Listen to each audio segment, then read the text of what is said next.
President Obama gave his fifth State of the Union speech Tuesday night, and here to talk about what was said, what wasn't said, and break it down all for us is Mark Howard, Assistant Professor of Economics at Springfield College. Thank you so much, Professor, for being with us. So let's start first with what wasn't said. We know gun control was a big issue in the last speech last year. Sandy Hook had just happened previously the month before. No talk about it this time, but that wasn't the only thing that wasn't said. Right. The deficit was a big deal last year. The government shut down because the Republicans didn't want to increase the budget, and they didn't really talk at all. Not much was said about the deficit. Of course, part of that is that the deficit is much less of a problem now. Nobody wanted sequester. Sequester was going to be an awful thing, but in fact, in some sense, both sides got some of what they wanted out of sequester. The Democrats got to see defense spending cut across the board because of sequester. And on the other hand, the Republicans got to see some social spending cut across the board. And as a result, the deficit has come down dramatically over the last 12 months. And so there wasn't much of a need to talk about it. Along with gun control as well. That's interesting. Both of those two topics you would think would be talked about, they weren't. Now, let's go to what was talked about. Minimum wage and income equality. Inequality, yes. Income inequality, correct. Both of those kind of on the same level with each other? Or how do they relate to each other, I should say? Well, they relate in that by helping the people at the bottom of the labor market, those are the people who have the most to gain by if we increase their wage, we're lessening inequality, directly right there. And just to be clear, the president can't institute an increase in the minimum wage. The minimum wage increase he's talking about is for contractors, federal contractors, what they pay their workers, and it probably is going to only affect a really small number. The examples he came up with was the people who feed and do the laundry, for instance, for our troops. So he can't up the minimum wage across the board for everybody without Congress. But in terms of the minimum wage, I do need to point out as economists, it's a great topic for economists because it relies on a really simple idea, which the Republicans, are able to talk about this idea that come right from economists, that when you raise the price of something, the quantity that people want to buy of it goes down. When you raise the price of gas, people buy less gas. And when you raise the price of labor, people buy less labor. It's the law of demand. And so it is an incredibly important argument that we make and a valid theory. But they also, that's the cost. If you raise the minimum wage, some people are going to lose their jobs. That's probably true. We don't know how many people. Now, it might be that there are a lot. It might be there are a few. It turns out we're going to find out because California just increased their minimum wage. Washington increased it a lot. So we're going to see, we have an experiment going on. There are places that have increased the minimum wage. We're going to see how many jobs get lost. It might be that it's not that many. It might be that people who employ minimum wage labor are really insensitive to an increase in the price. That is to say, they have to have 12 people working at Burger King, and if the price goes from $7 to $10, they're still going to need 12 people. So we're going to see how that plays out.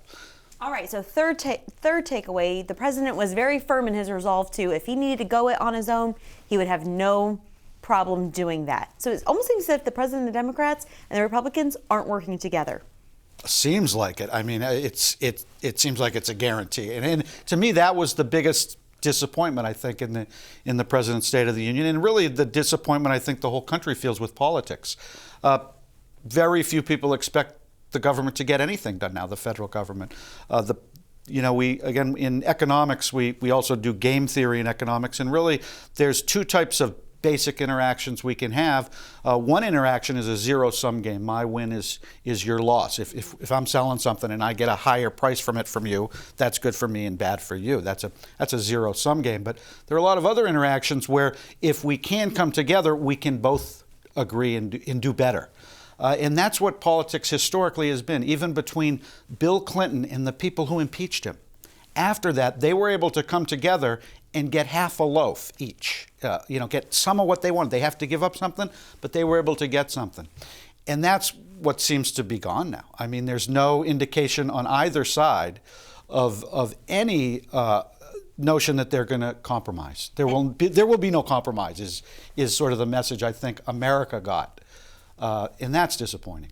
And that might have something to do with our fourth and fifth takeaway. The fourth takeaway being the fact that his approval numbers are way down. A new Gallup poll that just came out said that he basically the only president, the recent president below him is Nixon. Even President George W. Bush had higher approval ratings numbers than him. And the fifth takeaway was the fact that ratings were down too for his speech. Nobody tuned in to watch his speech. President Clinton, the lowest turnout since President Clinton's final State of the Union speech. Yeah. Those are pretty big deals for a president that really was able to bring about a really dynamic following. Well, I think, again, it gets to the fact that people don't expect much now. People don't expect him to be able to work with Congress. And his numbers are bad. I personally think they've probably bottomed. I think some of that has to do with this inability to work with Congress, and a lot of it has to do with Obamacare. And I think in terms of Obamacare, probably it's just going to get better from here on out. Yes, they had a terrible rollout.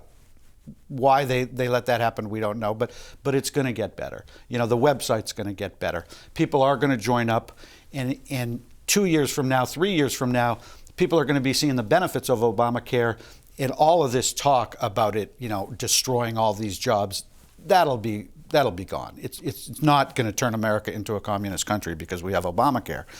So I think that part he's going to get on. The other thing I would say is that, yes, his numbers are bad, but the Republican numbers, I mean, the only people who are more disliked than Republicans are terrorists, if you look at the polls, right? Al-Qaeda has numbers similar to the Republicans in Congress, if you poll people. You know, what do you think? So, yeah, he's bad, but they're in the teens, which is unheard of. I think it's safe to say that basically anybody in government right now does not have a high polling number. Nobody likes the government. The government isn't doing what it's supposed to do for us. They're supposed to come together. They're supposed to go with their two sides and hash out a deal. And there's nobody ready to hash out a deal right now. In a sense, you can't blame the president too much. I mean, who else could we blame? But he's extended that arm across the aisle, you know, for 5 years, and for 5 years they've been chopping it off. So I think it was a recognition that there's not going to be very much cooperation in Washington. Okay, thank you so much. Assistant Professor of Economics, Mark Howard, thank you. Thank you.